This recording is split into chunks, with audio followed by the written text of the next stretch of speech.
Amelia Putri. Bagaimana kabarnya Ibu? Alhamdulillah baik.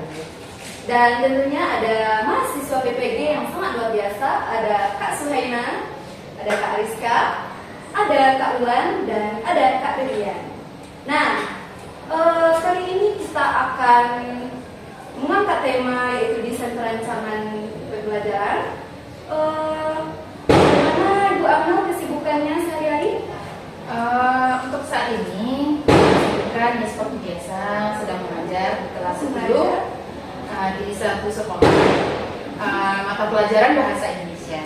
Oh, bahasa Indonesia ya teman-teman. Jadi Ibu dalam mengajar siswa kelas 10 bagaimana karakteristiknya Ibu? Untuk karakteristik peserta didik ya, kelas 10, 11 maupun kelas 12. Untuk karakteristik peserta didik sendiri itu sebenarnya unik ya. Mereka memiliki kemampuan masing-masing, gitu. Memiliki latar masing-masing, latar belakang masing-masing, budaya yang benar sesuai dengan lingkungan mereka gitu ya. Tentunya berbeda-beda. Beragam. Dan itu sangat memberikan kita ilmu baru gitu. Jadi bukan siswa saja yang belajar, tapi kita juga kita belajar juga gitu ya.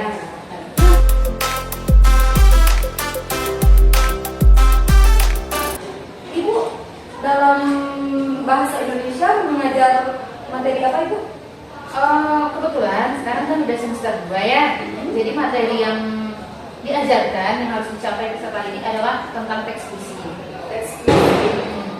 Teks puisi berarti ada tujuan pembelajaran yang diajarkan. Tentu. Jadi kami mau tahu apa sih tujuan pembelajaran itu? Tujuan pembelajaran kalau untuk teks puisi sebenarnya kan itu beberapa kali pertemuan ya, dan juga terdapat beberapa tujuan pembelajaran.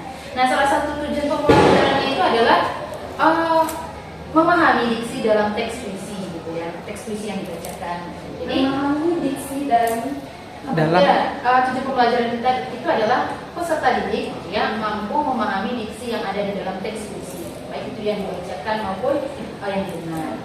Nah, terkait tujuan pembelajaran yang Ibu angkat tadi, bagaimana posisi kemampuan peserta didik dapat dilihat dari tujuan pembelajaran yang ditetapkan?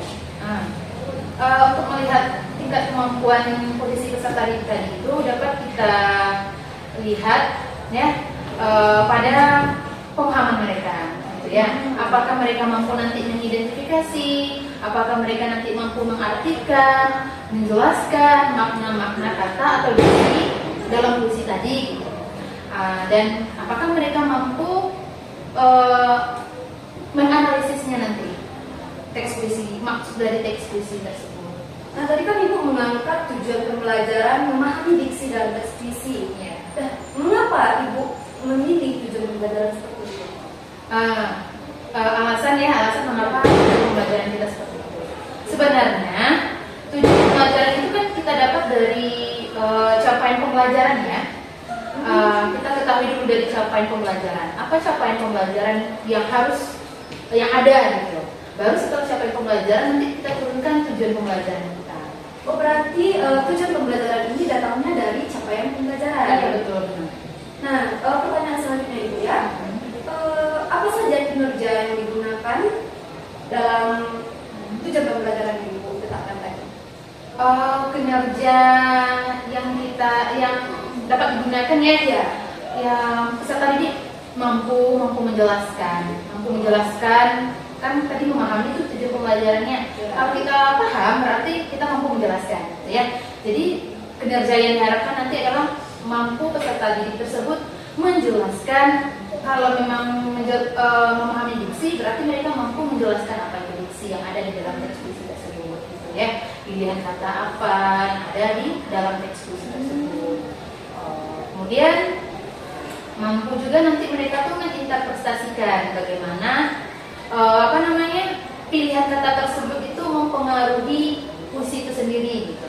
Jadi bukan sembarangan diksi ya Ibu ya, harus dipilih diksi yang tepat. Nah, seperti itu. Jadi kriteria apa yang Ibu nilai untuk dapat dipahami oleh siswa? Nah, sesuai dengan tujuan pembelajaran ya, kriteria itu kita dapatkan dari tujuan pembelajaran kita. Kalau tujuan pembelajaran kita adalah tadi memahami diksi dalam teks puisi, berarti kriteria yang kita harapkan ya, yang kita gunakan yaitu peserta didik itu nanti mampu tepat nggak dia mengidentifikasi diksi dalam puisi tersebut. Gitu. Nah, kemudian dapat nggak mereka menjelaskan makna-makna kata dalam puisi tersebut. Kemudian mampu nggak mereka gitu mengaitkan diksi tersebut, pilihan kata tersebut secara keseluruhan gitu. Dan kemudian untuk memahami kriteria yang diharapkan juga bagaimana penggunaan bahasa, mampu nggak mereka menjelaskan penggunaan bahasa yang ada dalam teks. Wah, menarik sekali ya teman-teman. Berarti ada beberapa kriteria yang dinilai oleh Ibu Amel ini.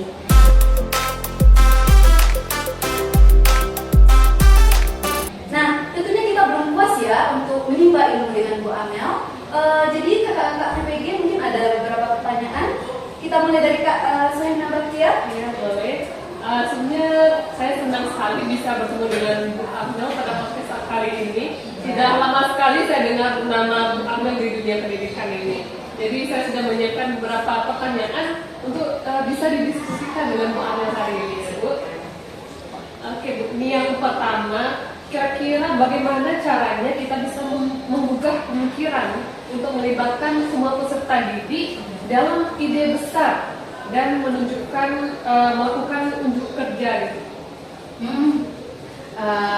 Baik, ini panggilannya Dek Suhaina aja ya, Nak? Dek Aina.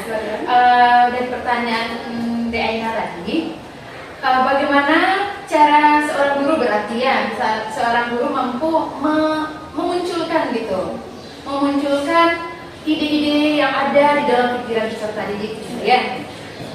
Cara yang dapat kita lakukan pada sebuah pembelajaran, tentu kita rangsang mereka dulu gitu ya. Kita berikan mereka pertanyaan pemantik tentang tujuan pembelajaran kita. Kalau tujuan pembelajaran Ibu tadi kan tentang teks puisi, yang memahami diksi dalam teks puisi, berarti kita berikan mereka itu sebuah pertanyaan pemantik yang benar-benar membuat mereka itu berpikir kritis. Contohnya kayak gini, seperti ini ya. Kamu pernah dengar nggak apa itu diksi? Oh, gitu ya. Atau kamu tahu nggak maksud dari buah tangan? Nah, kan mereka berpikir itu ya. Buah tangan kan salah satu pemilihan kata diksi gitu ya. Nah, jadi kita berikan mereka dulu pertanyaan-pertanyaan pemantik yang mampu memunculkan ide-ide mereka. Nah, tidak hanya itu, Dek Aina dan teman-teman semua, kakak semua, untuk memunculkan ide-ide peserta didik itu sebenarnya tidak usah jauh-jauh dari mereka gitu. Kita kaitkan gitu dengan pengalaman mereka, dengan pengalaman pribadi mereka, dengan kehidupan di sekitar mereka gitu. Jadi coba kita tanya pada mereka, Ananda semua, atau kamu pernah membaca sebuah puisi, atau kamu pernah mendengar seseorang membaca puisi yang bercerita tentang Minangkabau? Kan misalnya kalau kita tinggal di daerah Sumatera Barat, berarti Minangkabau dan lain-lain ya. Jadi yang ada dekat-dekat mereka, atau seperti ini, yang lebih dekatnya, pernah nggak kamu menuliskan sebuah kata, mengucapkan sebuah kata saat Hari Ibu? Gitu. Nah, pernah nggak kamu mengucapkan atau menulis sebuah kata indah pada saat Hari Guru? Kan tepatnya sesuai dengan mereka, dengan pribadi mereka, kontekstual gitu. Dan itu salah satu cara menimbulkan ide-ide besar tadi. Dan ini satu lagi, untuk contoh kita berikan kepada peserta didik itu, carilah contoh yang dekat dengan mereka, carilah contoh yang dekat dengan latar belakang mereka, dengan dunia mereka, dan menarik. Jangan kita berikan contoh, ini contohnya kita belajar teks puisi nanti. Mereka masih SMA, masih jiwa muda, remaja. Kita berikan puisi-puisi tentang kehidupan perjuangan pada tahun 1900 sekian gitu ya. Dan mereka Rancang. karena tidak sesuai dekat dengan lingkungan mereka. Alangkah baiknya kita puisi hari guru, atau mereka sedang sedih, sedang galau, udah mereka berikan contoh. Berarti ada 3 tadi ya Bu, romantik, terus tematiknya harus kontekstual, sama kita buat contoh ya yang sesuai dengan lingkungan peserta didik. Oke Bu, selanjutnya ada pertanyaan lagi. Iya. Situasi apa saja nih yang dapat melibatkan peserta didik untuk membuat ide besar, bersegera, menarik, konkret, dan sangat penting? Apa aja situasi yang dapat membawa peserta didik, melibatkan peserta didik untuk memunculkan apa ya, ide-ide yang mereka Yang membenari. yang menarik yang ada pada mereka gitu ya. Salah satu caranya kita sebagai seorang guru itu mampu menggunakan media pembelajaran yang menarik, apalagi pada zaman sekarang. Seperti yang kita ketahui, malahan peserta didik lebih tahu daripada gurunya kebanyakan gitu ya. Mereka menggunakan fitur-fitur ini loh, mereka sudah tahu website-website ini loh gitu ya. Jadi kita sebagai guru gunakanlah media yang beragam, yang menarik, seperti video pembelajaran interaktif dalam menyampaikan puisi. Kan kita tadi tujuan pembelajaran kita adalah memahami diksi dan puisi. Berarti kita gunakanlah media pembelajaran yang benar-benar menarik gitu ya. Jangan seolah-olah media kita ketinggalan, padahal kan kita tahu ya peserta ini pada zaman sekarang lebih banyak tahunya mungkin daripada gurunya, karena mereka lebih, dunia eksplor mereka lebih tinggi gitu ya. Kemudian yang bisa kita lakukan untuk memunculkan ide-ide yang menarik dan konkret tadi. Konkret berarti nyata, artinya ada di sekitar mereka. Gunakanlah kata-kata, pemilihan kata, diksi yang benar, dekat dengan mereka, sesuai dengan kehidupan sehari-hari mereka. Oke, pertanyaan selanjutnya ya Bu. Ya. Bagaimana pendekatan penyampaian materi sehingga bisa menghasilkan minat dan keingintahuan peserta didik terhadap materi tersebut? Begini ya, rekan-rekan mahasiswa semuanya, teman-teman, cara guru untuk menyampaikan materi itu beragam, banyak. Salah satunya kita bisa menggunakan tadi yang udah Ibu sampaikan tadi apa? Media pembelajaran. Menggunakan media pembelajaran yang interaktif. Perlu diingat juga, kan peserta didik itu, adik-adik juga pasti sudah tahu semuanya, mereka memiliki gaya belajar yang berbeda-beda. Iya, Ya kan? visual, Iya. estetik, Gitu. gaya belajar. Jadi untuk materi yang kita sampaikan jangan hanya dalam satu bentuk saja. Alangkah lebih baiknya, memang seharusnya mungkin ya. Memang seharusnya kalau mereka itu berikanlah materi pembelajaran sesuai dengan gaya mereka, kemampuan mereka. Contohnya kalau visual kita bisa menggunakan apa jadi video, PowerPoint gitu. Video, karena mereka lebih cenderung untuk melihat ya. Kalau peserta didik yang mendengar, yang auditori, gunakanlah pembelajaran yang memang memberikan suara gitu ya, pendengaran gitu. Kemudian jangan kita berikan juga lihat ini, mereka nggak akan mampu paksa gitu. Kemudian yang ada nih yang kedua-duanya yang kolek gitu, ada audio visual, kinestetik gitu ya. Jadi kita munculkanlah media pembelajaran yang mampu, yang sesuai dengan minat dan gaya belajar kita, agar materi ini tuntas dan sampai kepada mereka. Satu lagi nih, media pun kita juga perlu itu sesuai dengan budaya mereka, kontekstual mereka. Jangan jauh-jauh menyampaikan materi yang disampaikan. Contoh-contoh yang diberikan jangan contoh-contoh yang tidak bisa mereka saksikan gitu. Kalau mereka memang tinggalnya di daerah perkotaan, ya bolehlah contoh puisinya tentang gedung-gedung di perkantoran gitu ya. Tapi kalau mereka tinggal di pedesaan gimana? Tentang sawah. Itu. Berilah mereka materi puisi yang dengan alam mereka. Sawah yang indah, gunung yang terhampar luas. Disesuaikan dengan kultur budaya ya. Iya, budaya. Lagi dan lagi materinya harus kontekstual intinya ya Bu. Harus sesuai dengan lingkungan yang ada di peserta didik. Ya harus sesuai dengan peserta didik itu sendiri agar materi tersebut sampai gitu. Baik Bu, pertanyaan yang selanjutnya. Ya. Peluang apa yang bisa menopang minat pelajar, terutama ketika keadaan pembelajaran itu terasa sulit?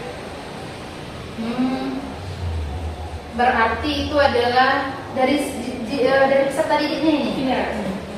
Dari peserta didiknya, kita tahu tadi awal ya, dari awal kita tahu bahwa peserta didik tersebut berasal dari latar belakang yang berbeda, budaya yang berbeda, beragam, kehidupan di luar sekolah yang berbeda, tidak sama gitu ya. Jadi yang kesulitan yang dialami peserta didik itu mungkin bisa rasa takut yang ada pada diri mereka, takut berbeda dengan yang lain, gitu ya. Kemudian akibat rasa takut berbeda dengan yang lain muncullah rasa percaya diri, gitu. Akhirnya kalau sudah rasa percaya diri muncul, kurangnya rasa percaya diri di dalam diri peserta didik itu muncul, maka proses pembelajaran mungkin tidak berjalan dengan baik, tidak terstruktur pembelajarannya. Kemudian mereka karena merasa bersalah, tidak percaya diri, kemudian di dalam belajar tidak terstruktur, maka muncullah itu kesempatan ekspresi yang kurang. Jadi mereka tidak mampu mengembangkan, menyampaikan kemampuan yang sebenarnya. Gitu ya Bu. Oke, pertanyaan terakhir dari saya. Kira-kira apa saja hambatan yang menimbulkan kecilnya pengambilan risiko, rendahnya imajinasi, dan kurangnya siswa dalam kurang berani memberikan pertanyaan gitu, dan mereka ketidakmampuan dalam memutuskan sesuatu. Yang menyebabkan peserta didik tersebut tidak mampu mengungkapkan apa yang dia rasakan, gitu ya. Tidak mampu menanyakan, tidak mampu memutuskan sesuatu. Itu banyak sebenarnya. Mengapa mereka tidak mampu mengungkapkan apa yang mereka rasakan? Itu salah satu penyebabnya adalah ketidaksesuaian pembelajaran dengan kemampuan mereka. Sehingga mereka cenderung untuk nanti kalau saya ternyata seperti ini, salah nggak? Jadi mereka rasa takut, padahal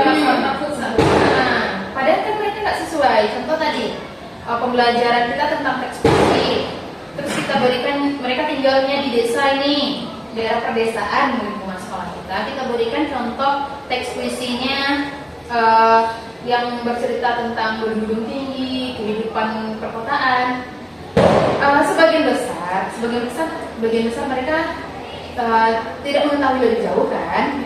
Jadi jika mereka ingin menciptakan juga memahami dalam puisi tadi, ini kalau saya tanyakan ke ini, kira-kira salah tidak ya saya bertanya gitu. Jadi mereka takut menyampaikan apa yang ada di dalam pikiran mereka.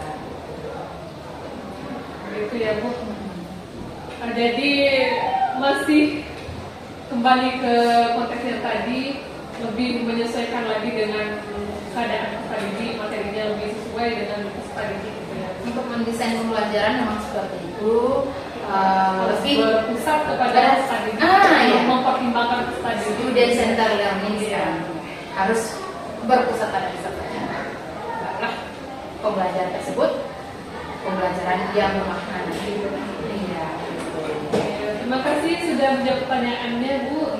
Nah, luar biasa sekali jawaban dari Ibu Amelia Putri. Nah, mungkin ada suara gangguan di sedikit ya teman-teman, tapi kita harus tetap semangat.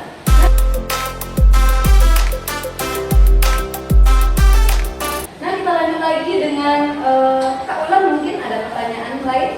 Nah, sebelumnya nih Bu, luar biasa sekali jawaban-jawaban yang disampaikan. kan. Nah tadi saya mendengar student center. Nah sekarang saya mau mengulik tentang bagaimana peserta didik lebih lanjutnya Ibu. Nah kira-kira bagaimana Ibu cara peserta didik akan terlibat dalam mengeksplorasi ide-ide besar dan pertanyaan penting? Bagaimana cara seorang guru melibatkan peserta didik untuk memunculkan ide-ide mereka, ide-ide mereka. Kita kembali kepada tujuan pembelajaran kita. Kalau Ibu tadi tujuan pembelajaran itu kan memahami diksi dalam teks puisi. Gitu. Jadi untuk mengajak mereka terlibat memunculkan ide-ide besar, maka kita harus berpusat kepada mereka. Kita ajak mereka. Contoh, yang baca puisi, janganlah gurunya yang baca, minta mereka untuk membaca. Gitu. Aktif siswa. Iya, biar mereka terlibat gitu ya. Nah, ajaklah mereka untuk membacanya. 1, 2 lah ya. 1, 2, 3 peserta didik, ajak mereka membaca. Kemudian, nah peserta didik yang lain nih kita arahkan mereka untuk mendengarkan. Kemudian kita ajak mereka bersama-sama menganalisisnya, menemukan maksud dari puisinya apa sebenarnya tadi gitu. Ingat nggak setelah temannya baca ini puisinya bercerita tentang apa gitu.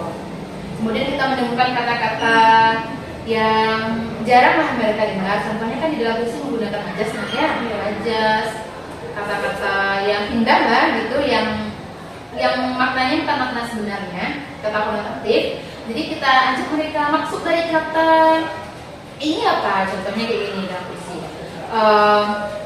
Sang raja siang menerangi semesta. Kan Apa artinya itu? kita ajak mereka. Kira-kira menurut Ananda, kita tanya seperti itu. Kira-kira menurut kamu raja siang menerangi semesta itu apa? Apakah seorang iya? Pikir mereka kan, mereka berpikir kritis. Raja siang nggak mungkin lah seorang raja, ya menerangi semesta. Jadi raja siang ini maksudnya apa ini gitu? Apa yang bisa menerangi semesta? Jadi mereka berpikir, oh mungkin mereka jawab rembulan bu, misalnya, atau matahari bu, atau bintang bu, atau lampu bu, misalnya. Jadi mereka terlibat mereka munculkan ide-ide besar mereka. Nah kita ajak mereka berdiskusi, kemudian kita ajak mereka tidak hanya mengeksplor, mencari-cari kata-kata yang lain gitu, yang memang diksi yang kita eksplor mereka tentang diksi-diksi yang lain. Jadi ajak mereka agar mereka mampu memunculkan diri. Nah dari mengembangkan diri Ibu, kira-kira apa kegiatan yang pernah Ibu lakukan untuk memungkinkan peserta didik ini dapat mengembangkan dan memperdalam pemahaman mereka? Kan tadi kita ketahui bahwa gaya belajar itu ada yang visual, ada yang audio, ada yang kinestetik. Nah, bagaimana cara ini? Untuk mengajak mereka Untuk memperdalam pemahaman mereka. Untuk memperdalam pemahaman mereka, selain dari materi yang sesuai dengan latar belakang mereka ya, untuk kontekstual, untuk memperdalam pemahaman mereka itu, apalagi anak-anak SMA ya, mereka alangkah lebih baiknya ide-ide besar mereka itu akan muncul jika mereka berdiskusi. Lakukanlah pembelajaran secara berdiskusi, berkelompok, gunakanlah metode pembelajaran yang berakar pada masalah. Minta mereka untuk menemukan masalahnya, menemukan solusinya, gitu. Nah, kemudian sehingga dengan begitu pemahaman mereka lebih mendalam, gitu ya. Tidak hanya sekedar pengetahuan dasar aja. Dengan kita berdiskusi, dengan pemilihan metode pembelajaran yang pas, yang maka mampu nanti untuk memunculkan atau memperdalam pemahaman mereka tentang tujuan pembelajaran kita. Kalau tujuan pembelajaran itu tadi kita memahami diksi dan diksi, kita mereka berdiskusi secara kelompok, pembelajaran yang berpusat pada mereka, pada siswa. Nah, sekarang pembelajaran yang menggunakan model ya, model kooperatif yang bisa membuat siswa belajar gitu. Kemudian kita lakukan kegiatan lain. Sebenarnya kalau untuk memperdalam pemahaman mereka, kalau saat sekarang ini kalau pekerjaan rumah atau PR itu sebenarnya tidak dianjurkan. Cuman kalau memang pembelajaran tersebut belum tuntas karena ada suatu satu hal yang benar tidak bisa buat belajar di hari libur nasional ya. Jadi pembelajaran ini tujuan pembelajaran harus tercapai. Jadi mungkin bisa kita berikan bukan pekerjaan rumah namanya, cuman mereka belajar di rumah. Silakan pahami materi ini, nanti ditanya loh minggu depan. Jadi lebih ke situ.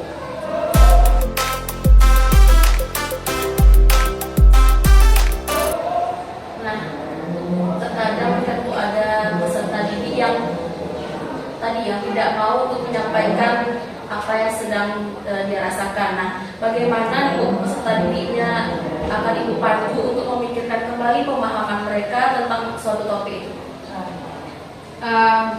Begini ya, rekan-rekan mahasiswa semua.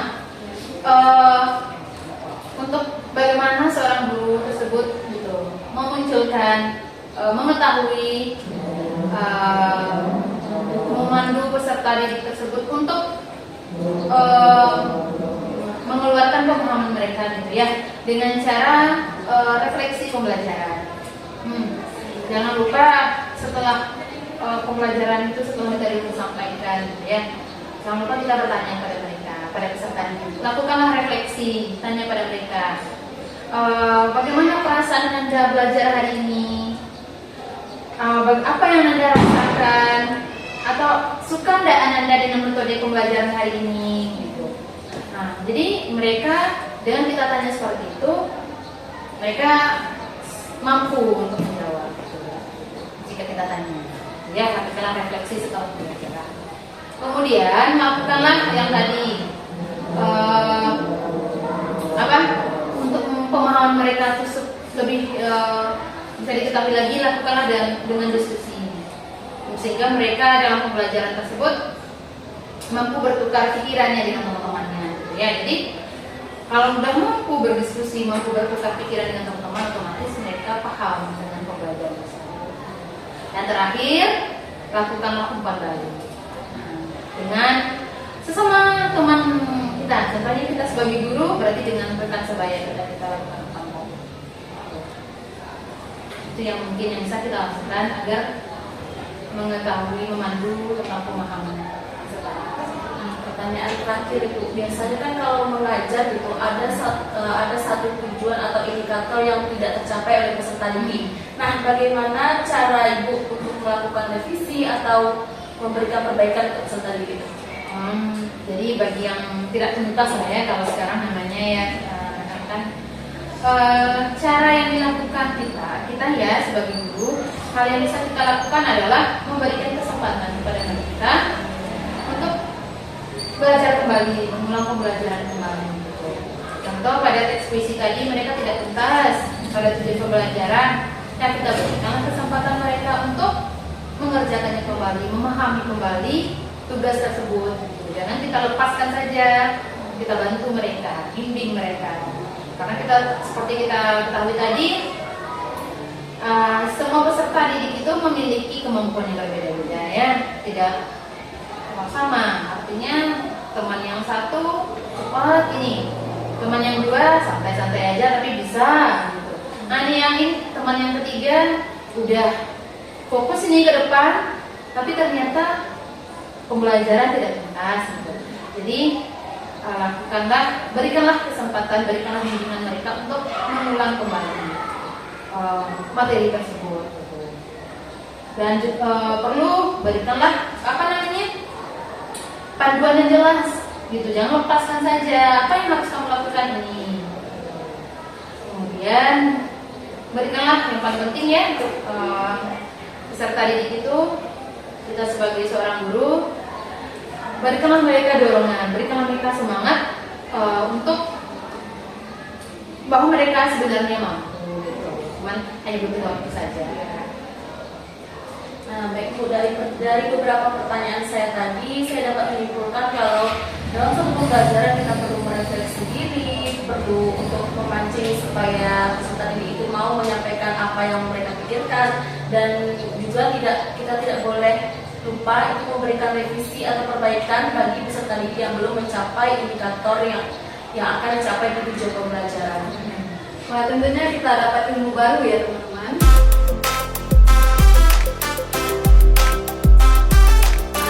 Tampaknya Bang Brilian ini sudah mengumpulkan banyak pertanyaan ya. Kita silakan pada Bang Brilian untuk bertanya. Terima kasih rekan saya Nurul Suryani. Ya. Selanjutnya saya mungkin yang terakhir tadi kan dari jawaban untuk mendorong peserta didik. Bagaimana cara Ibu mendorong peserta didik untuk merenungkan pembelajaran dan kinerja mereka? Bagaimana usaha seorang guru untuk membangkitkan kembali ya, kembali semangat belajar peserta didik berarti ya. Ya, yang pertama tentu kita lakukan, berikanlah refleksi kepada mereka.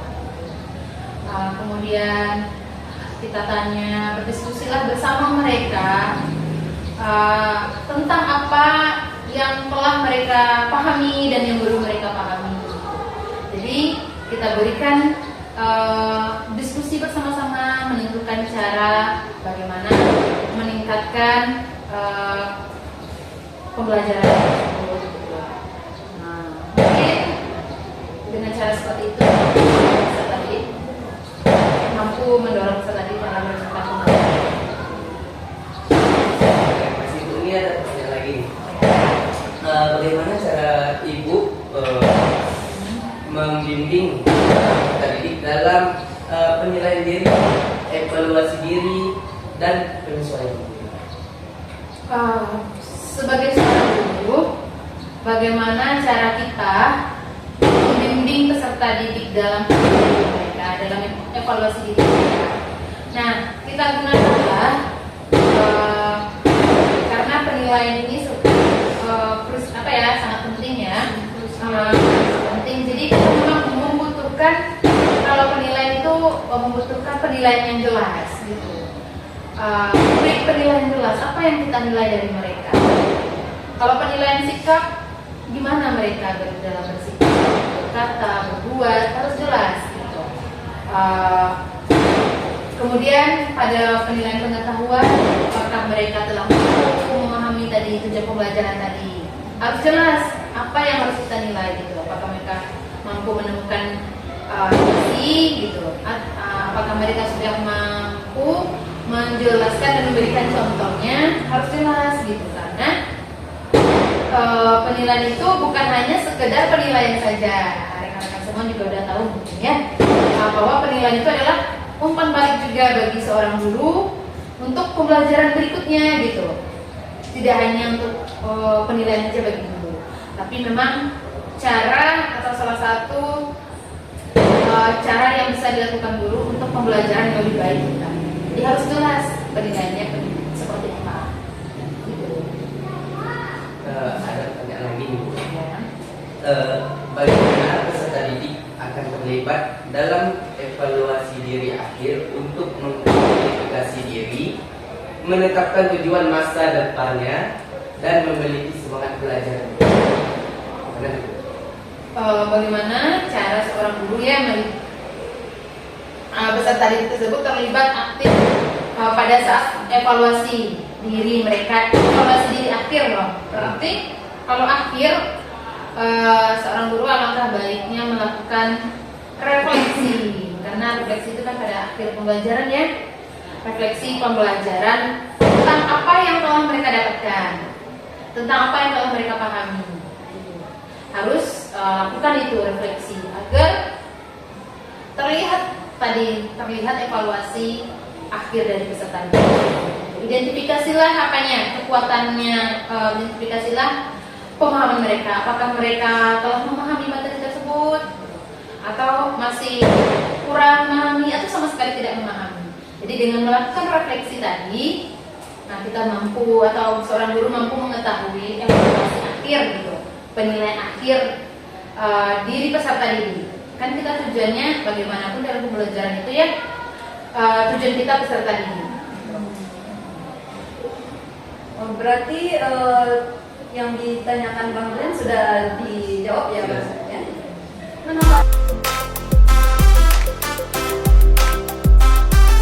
Nampaknya ada satu mahasiswa PPG lagi yang nampaknya masih kebingungan ya. Ini kita persilakan kepada Kak Ariska mungkin untuk bertanya. Terima kasih Kak Nurul. Sebelumnya setelah dijelaskan tadi kan bahwa kita itu peserta didik, kita itu memiliki gaya belajar yang berbeda, pengetahuan yang berbeda, serta minat yang berbeda. Bagaimana cara kita sebagai guru mengakomodasi perbedaan tersebut sambil kita tetap mengacu pada tujuan pembelajaran yang telah kita tetapkan tadi? Ya, peserta didik tidak sama kemampuannya, tidak sama latar belakangnya, memiliki berbagai karakteristik untuk memenuhi kebutuhan mereka, berarti yang memenuhi kebutuhan belajar mereka. Ya, kalau dari gaya belajar, maka kita lihat penggunaan medianya, penyampaian materinya seperti apa, bahan ajarnya yang kita gunakan. Kalau dia visual gitu, gunakanlah media pembelajarannya seperti apa. Yang mampu mengakomodasikan, membawa semua peserta didik untuk belajar. Jadi gunakanlah media pembelajaran yang beragam, jangan hanya satu saja, ya. Sehingga walaupun tidak semuanya terpenuhi, setidaknya kita mampu mengajak mereka, mampu merangkul mereka dalam pembelajaran, memahami dari pembelajaran. Selanjutnya itu yang bisa kita lakukan dari minat mereka. Kalau peserta didiknya tentang teks puisi tadi, materi pembelajaran kita ya. Nah, gunakanlah teks puisi yang sesuai dengan minat mereka. Contohnya teks puisi yang sesuai dengan minat, ya teks puisi yang dekat dengan mereka gitu. Puisi-puisi yang modern gitu ya, atau puisi-puisi yang dekat dengan budaya mereka. Jika mereka Minangkabau nih, misalnya ya mereka seorang tinggal di daerah Minangkabau, berarti gunakanlah puisi-puisi yang yang berisi budaya tentang Minangkabau, jadi dekat dengan mereka. Jadi intinya kita apapun yang kita lakukan di dalam kelas, mulai dari materi, medianya, kita harus sesuai dengan kemampuan peserta didik, gaya belajar peserta didik. Harus sesuai dengan karakteristik mereka, sehingga setidaknya tujuan pembelajaran kita ini bisa tersampaikan, bisa tercapai oleh peserta didik karena kita memperhatikan kebutuhan mereka gitu ya, memperhatikan kebutuhan mereka, jadi terpenuhilah gitu yang mereka butuhkan.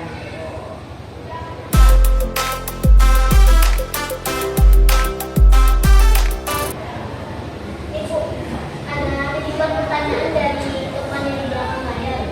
Pertanyaannya, pengalaman belajar apa yang paling baik sehingga dapat mengembangkan dan memperdalam pemahaman peserta? Pengalaman belajar apa yang paling baik?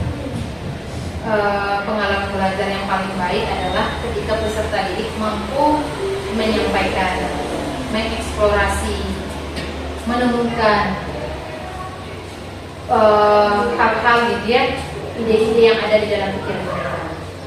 Yang itu semua bisa didapatkan pada saat kondisi pembelajaran itu aktif, kooperatif, membawa peserta didik tersebut ke dalam proses pembelajaran.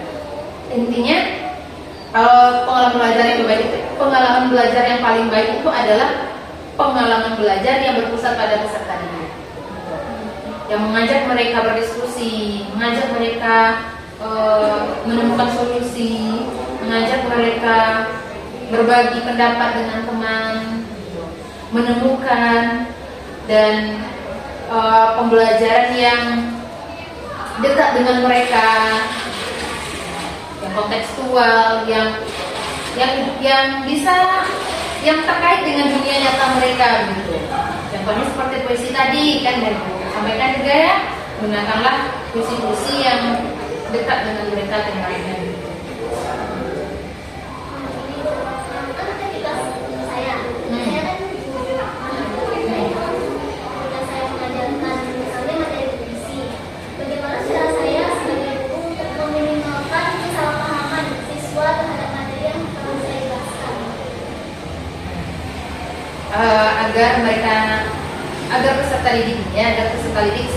tidak salah dalam memahami pembelajaran kita. Gitu.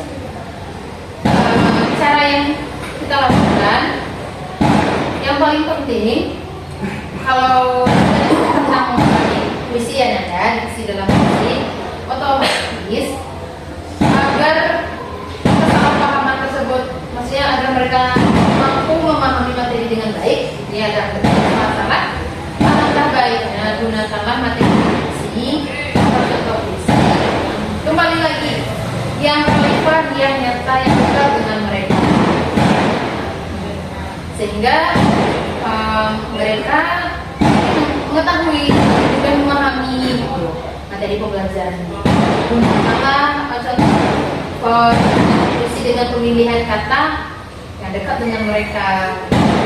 Kemudian yang paling jelas juga, lakukanlah penekanan, penjelasan pada materi yang ditekan mereka. Jika memang ini perlu ditekankan, tekankan. Ananda, ini penting dalam puisi. Ananda, di dalam puisi itu ada majas. Jadi jelaskan, berikan penekanan pada setiap kata-kata yang memang penting, gitu, yang memang harus mereka pahami. Kemudian ini lagi, karena pembelajaran kita memang harus berpusat pada siswa, ya, ajak mereka untuk bertanya. Tanya kita, berikan mereka kesempatan untuk melakukan klarifikasi jika memang tidak sesuai dengan yang ada, gitu. Jadi intinya saling memberikan kesempatan, ada timbal balik, umpan timbal baliknya, gitu. Jadi sehingga pembelajaran bisa tersampaikan dengan baik, dan semoga mengurangi kesalahpahaman. Ini Bu, selain adanya dialog antara kita dan peserta didik, bagaimana cara kita mengatur atau mengurutkan pengajaran atau pembelajaran untuk memaksimalkan keterlibatan yang efektif? Agar pembelajaran efektif, agar peserta terlibat dalam pembelajaran kita secara efektif, yang perlu kita lakukan sebagai seorang guru adalah urutan pembelajaran yang benar, gitu. Ada pendahuluan, apa saja yang harus kita sampaikan, apa saja yang harus dipahami oleh peserta didik, apa saja yang harus diterima oleh peserta didik, apa saja yang harus disampaikan oleh peserta didik, gitu. Kemudian harus urut. Setelah itu pada kegiatan pembelajarannya, sampaikanlah pertanyaan pemantik yang memang mampu memunculkan ide-ide mereka, mengeksplor pengetahuan mereka, gitu. Jadi harus urut ya kata-katanya, teman-temannya, pembelajaran kita yang memang kalau kita menggunakan model pembelajaran, metode pembelajaran itu sintaksnya itu harus jelas. Kapan kita harus berdiskusi, kapan mereka tuh harus presentasi, kapan mereka tuh harus mengerjakan evaluasi. Jadi memang harus urut, walaupun hanya sederhana, tapi urut. Kemudian agar efektif ya, karena semuanya kan calon guru juga nih, semuanya yang coba ya. Itu penggunaan waktu juga. Kita sebagai guru sebenarnya ingin berlama-lama di dalam kelas tersebut ya. Tapi di dalam dunia pendidikan, memang teman-teman juga udah tahu bahwa kita tuh menyampaikan pembelajaran sesuai dengan jam pembelajaran, ya. Jadi kalau materi pembelajaran kita padat, ini banyak, harus sampai ini kepada peserta didik, maka gunakanlah alokasi waktu yang memang efektif, gitu. Jangan karena tidak memperhatikan waktu, maka tujuan pembelajaran tidak tercapai, gitu. Jadi selain dari mempertimbangkan tadi media pembelajaran, latar belakang peserta didik, gitu, kita juga harus mempertimbangkan waktu kita ini. Kalau saya menggunakan materi ini dengan metode ini, cukup nggak dengan waktu saya yang hanya 2 jam gitu ya? 2 kali 45 menit itu cukup nggak gitu? Tapi kalau saya gunakan metode ini dengan materi ini, saya rasa cukup. Jadi pemilihan metode, pengalokasian waktu itu sangat berpengaruh pada keterlibatan efektivitas pembelajaran kita. Bagaimana Kak Rizka? Mungkin sudah paham yang disampaikan dengan Luar biasa sekali, Bu. Wah, luar biasa sekali ilmu yang kita dapatkan tentunya dari Ibu Amel dan rekan-rekan kita mahasiswa PPG. Nah, berdasarkan pembahasan podcast kita kali ini, saya sebagai moderator dapat menyimpulkan bahwa perencanaan pembelajaran dibangun atas beberapa dasar. Yang pertama yaitu tujuan yang jelas dan relevan. Yang kedua, pemantik dan keterlibatan emosional. Ketiga, eksplorasi dan pengalaman langsung. Keempat, refleksi dan revisi. Kelima, evaluasi diri dan pamekarya. Dan keenam, penyesuaian berdasarkan kebutuhan individu. Dan terakhir, pengorganisasian yang efektif. Baiklah, kita tutup podcast kita kali ini.